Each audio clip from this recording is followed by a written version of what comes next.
Canada has been without a Minister of Sport for about a half a year now. Since cabinet was reduced, amateur sport is overseen by the Ministry for Culture and Heritage.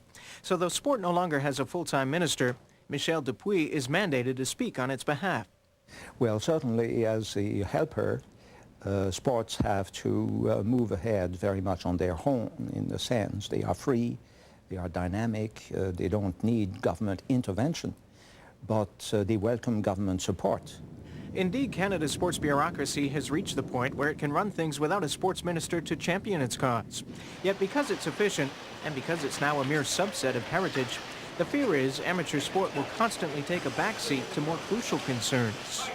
I don't believe that being part of a large ministry is necessarily a handicap, because this is a very strong and diversified ministry.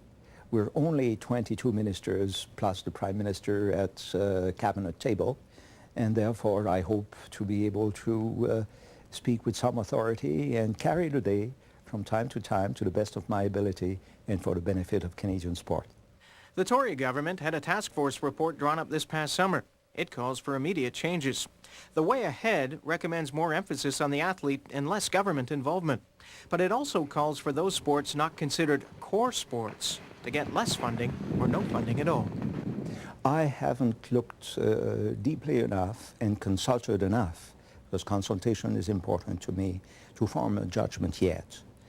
Obviously, we can't be everywhere and be everything to everybody, but I would hesitate to say, here is where we should concentrate. In his defense, the minister has only been in office a short time, so not a whole lot can be expected. But there are those within the sports community hoping it's just a matter of time, and not a matter of amateur sport getting a low priority. Rob Sinclair, TSN, in Ottawa.